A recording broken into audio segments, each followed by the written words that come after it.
Sawyer makes a mixtape, Mikhail helps Naomi catch her breath, and Jen becomes a daddy. We'll have the straight scoop on all that and more in today's official Lost podcast hosted by ABC.com.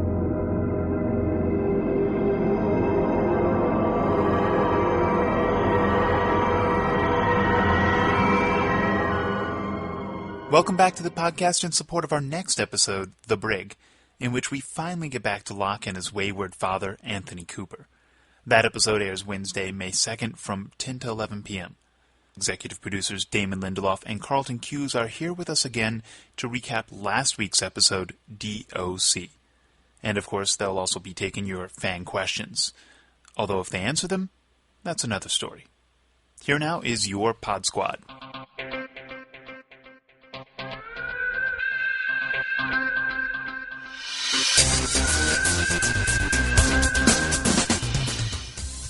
Hey, I'm Carlton Cuse. And I'm Damon Lindelof. Thanks. Welcome to come. Thanks for coming to our podcast. Yeah, really, we appreciate it. You're awesome. Thanks a lot. Really, we're really kind to you. Hey, hi, Damon. Hooray! We're going to rehash D.O.C. today, and we're going to talk about the Brig, and we're going to answer some questions, and it's going to be a heck of a podcast. That was like a very radical change in sort of demeanor. We were very down there, and then now we're back. We fancy ourselves acters of sorts. Exactly. Wow, what range. I'm really excited about this podcast. What Brando-esque qualities you possess. And that I'm crazy and eat bugs on occasion. Do you have your own island in Tahiti? I don't know. Do I? You might. Speaking of islands, let's talk about D.O.C., Carlton, okay. Which is last week's episode of Lost. We found out date of conception. The date of conception, and it actually turns out that Jin is the lucky father. Man. Yes. The Apparently, bad news, of course, though. Isn't that crazy how much sperm you have on that island? 5 times the normal amount. Wow. And not me. That might be that might be the most important salient fact we've learned in 3 seasons on the show, isn't it? Really? That you have 5 times your the sperm count. Yep. The women do too, which is even freakier. Wow, that is shocking. Go Lost.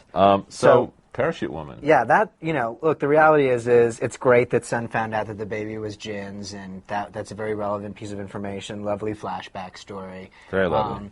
The whole sort of circuit is complete now. We realize that Sun is responsible for having Jin get promoted, and so when she gets mad at him later with the blood on his hands and all that, she's sort of indirectly responsible, but she did it all because she loved him, wanted to protect him from shame. I think she's pretty directly responsible. I mean, she took that money, and her dad said, now I own him, and that was pretty much the cost and consequences of paying that bribery. Right, but if she hadn't taken the money, the information would have gotten out, and then Jin would have been embarrassed, so it's kind of a lose-lose situation, as she says. She kind of picked the best choice. But that's not really what everyone is talking about, Carlton. What everyone is talking about is what this parachute woman said to Hurley at the end of the episode. Yes, you mean Naomi. Yes, I do mean Naomi. You heard it here first. That you will realize that in the next episode, The Brig, which we'll talk about in a minute, that she reveals that her name is Naomi Dorrit. Dorrit. Yes. That sounds. Dorrit sounds very Dickinsonian. Dickensian? Dickensian. Yes, that would be better.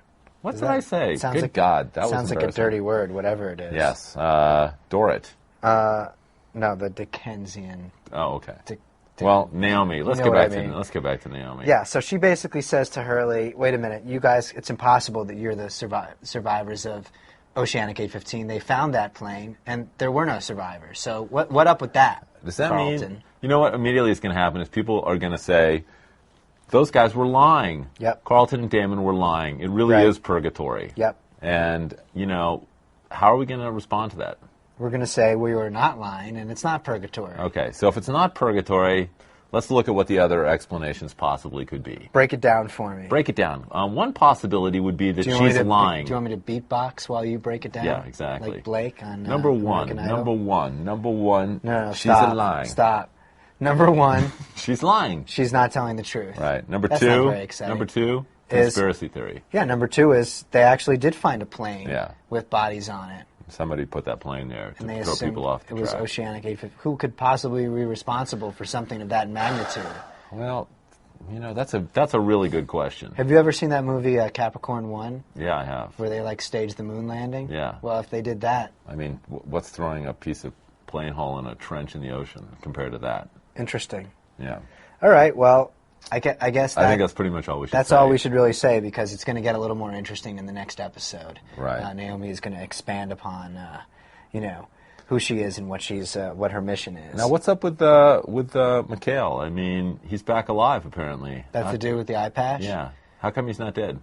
I guess that there's a couple of explanations there, too. One is maybe that the fence was not turned up high enough to actually kill him.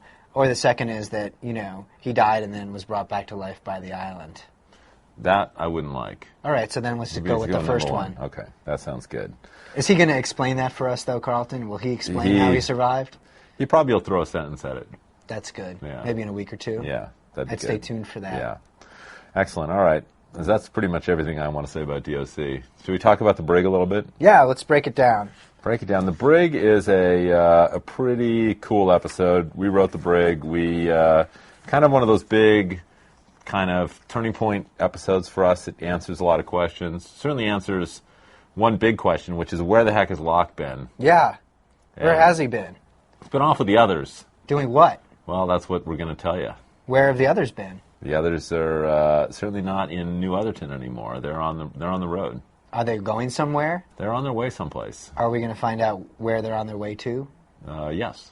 Well, I'm excited about that. Yeah. So Locke is just kind of hanging out with them? I think he's trying to get himself inculcated into their community. Is that going to be successful?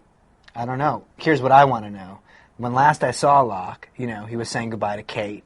They said that he was going with the others. But something happened, obviously, between him seeing Cooper in that room and then going and talking to Kate that made him decide, I'm going to go with these people. So that's what I want to see. I want to know what happened in the instant that he opened up that door and saw his father sitting there. Yes. What up with that? Where did Cooper come from? Well, you got kind of a whole rapper thing today. You kind of want to be a rapper today. Do you have a rapper name? I don't have a rapper name, and there's a very good reason for that. Because you're not a rapper? Yes. Okay. Because I have no rap skills with a Z, as they say in the rap community. But in any case, that's neither here nor there. What is here and there is the idea that this guy Cooper, who is Locke's father, who pushed him out of an 8-story window, who stole his kidney, is now in a room on the island, and I want to know why. For 6 weeks we've been waiting to find out why. Are you going to tell us how he got to the island? We're going to tell you everything. So pretty much. Well, no one's going to believe that we're telling you everything. Everyone will remain frustrated, but we are answering a lot of questions. Will Cooper tell us how he got to the island? Yes, he will. Well, that's cool. That's excellent. So all right, that's enough. I don't think we need to, give away the whole dang episode. All right, I'm just curious. We'll leave it to the, leave it to their imaginations. Watch your language with the danging. Dang. Where are my questions? Yeah, it's all right. Time for questions. This is really why people listen to the podcast anyway, for these questions. Yeah, they don't want to hear us. And I promise not to laugh uncontrollably today. At least I think I won't. Okay. All right. Why don't you start, Carlton? Okay. Carlton Cuse in Numbers by Congested. 2 posts in 90 days. I was watching the episode Numbers, and I'm pretty sure right after Hurley wins the lotto, Carlton says, "That's right, Mary Jo, because this is the 16th week without a winner. So is it you, Carlton Cuse, or not? It sure sounds like you. I guess if this producing thing doesn't work out, you've got some nice work for your voice acting demo." That was a question for myself, actually. Did you write that letter yourself? Well, I have been kind of congested this week. I have had a little bit of a sinus issue. I've noticed that about you. Yes, that is me. In fact, it really is. Wow, this is great. This is a question being asked about an episode from over 2 years ago. And now it deserves an answer. Now we are closing the door on that lingering mystery. Good. Well, I wanted to ask and answer that question, and now I have. That's good to know. Now go ahead and ask yourself a question. I had forgotten you had done that. Okay. Now I'll ask you a question for real this time. Okay, please. All right. Hello, Carlton and Damon. I was wondering, it was hinted in Season 2 that Desmond brought down Oceanic 815 because he doesn't push the button. However, the hatch is now gone, and the helicopter met the same fate. Does this mean that something other than the electromagnetic anomaly is crashing stuff on the island? Thanks. Love the show and podcasts. That's an interesting question, because we've seen a couple aircraft now. Obviously, the Nigerian plane that had Echo's brother Yemi aboard it, and a couple bad dudes, crashed on the island. Rousseau's research vessel crashed on the island.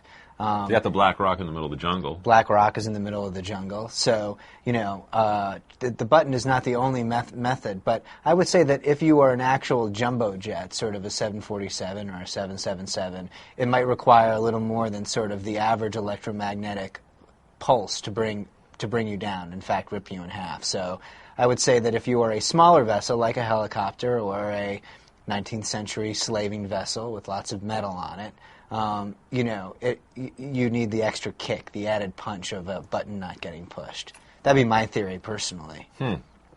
Well, I don't know if I like that theory. Well, planes fly over the island all the time and don't crash there, so... Do they? Yeah, well, I would assume, unless unless it's outside the island isn't there. Yeah, unless it's outside the space-time continuum. In which case, maybe it's fate that brings people to the island. That's true. That's another theory. That would be my theory. That's a really good theory that probably would frustrate a lot of people because it's so intangible and tutti-frutti. Yeah, well, I like Tutti Frutti. You're wearing a T-shirt that says Tutti Frutti right now. I'm not. We're on camera. No, we're not. There's a camera pointed at us, but I hope we're not on it. Okay, that's good. So, all right, can I ask you a question now, Carlton? I was going to ask all the questions today. I want to ask you one. All this right. is a simple one, Carlton. Oh my God. If you say that, I know it's not. Okay, I'm ready. This is from Pile of Atoms, 8 posts in the last 90 days. That's a nice, sane number of postings. Hi, guys. First of all, excellent show. Towards the end of the show, when Hurley and Charlie are debating which superhero would win a race, a blue spark appears on Hurley's forehead. What the heck was that all about? Pile of Atoms. So, Carlton, let's solve this right here and now. I think the audience needs to know what was up with that blue spark on Hurley's forehead. I think Pile of Atoms, you might have had your medication incorrectly adjusted for your viewing, or you might need to go to Costco and get yourself a new TV. Or it could be a camera flare of some sort. Or it could have been a camera flare, yeah. Sometimes there's optical effects that create what are called flares. Or wait a minute, maybe Hurley was using his mental powers. That's true. Does that mean he's like special like Walt? No, I mean, he's special in that he can create blue sparks on his forehead, which is a fairly meaningless power, but really impressive at parties. Honestly, we probably spent many, many hours in that. It would be a cool party gag, wouldn't it? Like, just to be able to just put, like, hey, check it out, like a blue spark on my forehead. Maybe a couple of weeks ago when you burst into uncontrollable hysterics, you were seeing blue sparks on people's foreheads. I was. That was actually shortly thereafter. We edited that show for a long time. I never saw the blue spark. I never saw it either, but that doesn't mean it wasn't there. No, it doesn't. And, we don't mean to discount the fact that you saw a blue spark. We believe you did see a blue spark. We, however, did not see the blue sparks. But that doesn't mean you didn't see it. Okay? That's a very definitive answer to the question.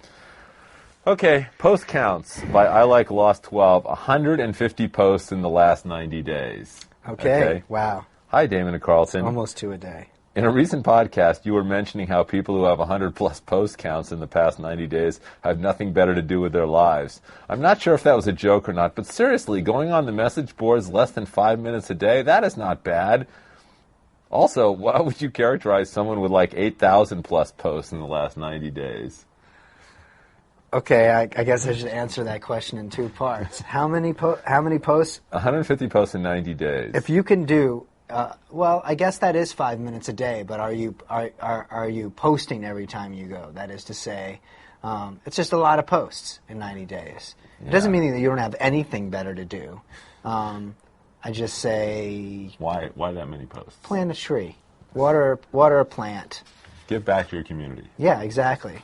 Do something like that. As for the 8,000 question, I'll tell you what. If you can generate 8,000 posts in 90 days... Carlton will play a very special banjo song for you in next week's podcast. That's true. I'm throwing the gauntlet down. If you can do 8,000 posts in 90 days, and I will play a Led Zeppelin tune. It's fairly doable. It's like 110 posts a day, I guess. When you reach that mark, Carlton will... I will break my banjo out and do something special for you. I'm really excited about that. All right, you're up, my friend. Damon and Carlton, no, it's not a Cosby Show teen pregnancy question, though I suppose it does have some corollary. I know you guys have said... Wait, how many posts? 3 posts in 90 days. I'm sorry, by Xander DG. A very special question on tonight's Lost. This is one I thought you'd like to tackle. Okay. It's got some substance to it. I like to tackle things. Random people on the street. That's why we get nothing done in the writer's room. I know you guys have said that the big picture mysteries on Lost will have scientific or pseudoscientific explanations. First of all, did we ever say that? It sounds like something that we would say under the influence of alcohol. We probably said that somewhere. Pseudoscience is Pseudoscience is good. Pseudoscience, there's a lot of wiggle room in pseudoscience. Exactly. Pseudoscience is like where Michael Crichton plays, and it's like, oh, there's nanobots and dinosaurs in pseudoscience and time travel. That's right. That's why they call it science fiction. There will be nothing in Lost that you would not read in a Michael Crichton novel. Pseudoscience.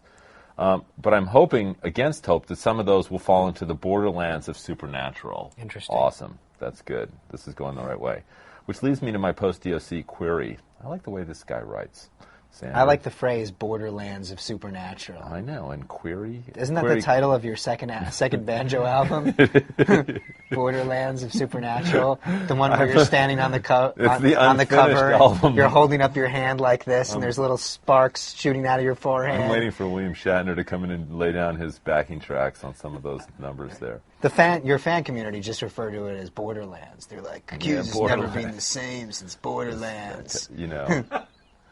I took a year off to Once do that he started album. dabbling in that pseudoscience stuff, it was never as cool as when he was on the fringe of the Borderlands and the supernatural. It took 6 years of Nash Bridges to come up with all the material on that album. There should have been some supernatural Borderlands and Nash Bridges. Having written on it with you. Query. Yes. Post your query. Going back to my query. Yes. Will you at some point revisit the psychic's predictions about Claire's babies and Walt's seeming ability to either manipulate or predict future events? More, do the others' obsession with children and pregnancy go beyond the apparent inability of women to successfully bear children on the island? Are they interested in, for lack of a better expression, children with special abilities? Would there be a better expression than children with special abilities? Is that your question and theirs? That's my question about why. Why don't they just say, are they interested in children with special abilities? I mean, which what is would the be title the better of your expression? fourth album. This is from Alex, although he calls himself Xander DG. Could be Alexander, you know. Yeah, so but they're both I mean, the same but person. don't you just choose one or the other? If you're Alexander, don't you either go by Xander or Alex? No, because no one posts under the name from Frank. You know, they all have to have fancy Spamalot or Catwoman Roses or Magic Rabbits or Oceanic Tornado. Who would read a question never from answer any of these Cliff? questions. I'll answer all those. Tangential. I'll answer all those questions. Okay. First question Psychic. was Revisit the psychic's prediction about Claire's baby and Walt's seeming ability to either manipulate or predict future events. Yes, we will. Okay, that's good. More. Do the others' obsession with children and pregnancy go beyond the apparent inability of women to successfully bear children on the island? Yes. Are they interested in, for lack of a better expression, children with special abilities? Yes. Well, we have Miss Clue already sort of showed us that. She Yeah. was asking Walt a lot of questions that you wouldn't find on your average PSAT test. I mean, I think they want, you know, that's why the others targeted Walt. They really went out of their way to get him, and I think he was sort of on their radar as there might, in fact, you know, be some hint of that in episodes to come as far as Walt's abilities. But we haven't seen Michael or Walt all season long. No, that's really kind of frustrating to me. Well, maybe welcome to Lost, my friend. All right. All right, I've got one last question for you, Carlton. All right. From Munchalong, 4 posts in the last 90 days. Bear with me here because it's long, involved, and well-written, but I have to ask it. Okay. To be credible nowadays, you have to have a musical, or at least a musical episode. Lost should be no exception. I'm thinking that the Losties could come across some kind of music hatch, possibly the banjo, where the Dharma guys were experimenting on how to make people only communicate through song. Once the hatch is opened, out comes this musical virus, making the whole of the island into some kind of sick cabaret. And seeing as no one can lie through song, maybe we'd finally get some good, solid answers. Heck, you could even make it into a whole musical season, which would tie in nicely to the zombie season. I don't think I've ever seen a musical featuring the living dead. With a cast of hundreds, well, more about 40, and that's going down pretty fast, I'm sure the Sox could provide some nice chorus numbers. The possibilities are very nearly possibly endless. Songs such as I Don't Know How to Love Gin, a tearjerker where Sun ponders about her love for her husband, as well as Locke Be a Lady Tonight, a showstopper where John ponders his gender, would be instant hits. I'm sure other people can come up with many more. So what do you guys think? Why is this guy not writing for us on the show? If it's a guy, it could be a woman. Could be a woman, Munchalong. too. Munchalong. I will say this. podcast listeners. You're answering your own question now. I Go think ahead. that you should all submit other potential production numbers along the lines of I don't know how to love gin and Lock Be a Lady Tonight. I think Gin and Lock Juice Be a is Lady actually Tonight. a better title for a song that I would like to see. But we will write the musical if you can come up with the inspiring song titles. Fantastic. Because it is. You aren't really fronting until you do the musical episode. Buffy did it in their 6th season. Yeah, and They then did Scrubs did one. Yeah, that's right. I mean, pretty much you got to get one on at some point, and that's a pretty good idea for it, I think, too. The magic music hatch. It's definitely something we'll want to do in the zombie season. Musicology would be a good thing for the Dharma guys to be researching. I absolutely That's agree awesome. with you 100%. That was fantastic, very creative, and I'm impressed. All right, one last question, then we're outie. Okay? Sure, please. This is by Alan L. 7 posts in 90 days. Hey, Damon and Carlton, I have 2 questions for you. I have recently started listening to your podcasts. So entertaining, by the way. Thank you. And you 2 answered a question by saying that there were 9 factions of the others. I was wondering if the 9 factions had anything to do with the different Dharma stations, assuming that there are 9 different stations. My second question has to do with the statue of the foot. Is it in any way an allusion to the poem Ozymandias by Percy Shelley? Thanks for everything and keep it up with the Wicked Bad podcasts. Sweet. As for the 9 factions of the others? factions, I think we were joking. Yeah, there really aren't 9 factions. There's of the like others. 2 factions. Yeah. And that's going to become very apparent in the coming weeks. Right. Who's in what faction. Right. I like that word. And faction. they're not related to the Dharma stations. No concordance whatsoever. And then the second question about Ozymandias, I'm not familiar with the poem, but I am familiar with the comic book Watchmen, in which there is the main character of Ozymandias is the big bad guy in that. But if you haven't read the Watchmen, I just spoiled it for you. And also, God. But if you haven't read the Watchmen, then you don't care about the Watchmen, so Right. shame on you. But in any case, I will now read that poem and answer that question in the following podcast. But it'd be cool if it did have something to do with the four-toed statue, and we didn't realize it at the time. Yeah. Are we going to get back to the four-toed statue anytime soon? What do you mean by soon? Before the show ends? Yes. Oh, good. Okay. All right, guys. Well, that's pretty much all I got for today. For you, Damon. That's it. This podcast never really got any better than when we first signed on in that sort of humdrum fashion. I mean, sometimes you're knocking them out of the park, and other times you're just reading questions to each other. You know what? It's all part of the continuum, and, you can't have highs without lows. You sure can. So, I hope you enjoyed this low I'm gonna from go. us. I'm gonna go listen to Borderlands and have a cocktail, and that always Okay. cheers me up. That's good. All right. I'm going to go read The Road, because that's a pretty funny book. Oh yeah, that's a real joyful one. All right. Thanks, guys. Bye, and, Carlton. Bye, Damon. We'll see you next week. That's it for now. Join us again next podcast for more fan questions and a rehash of The Brig. And don't forget to submit your own fan questions at our website, lost.abc.com. The Brig airs Wednesday, May 2nd from 10 to 11 p.m. only on ABC.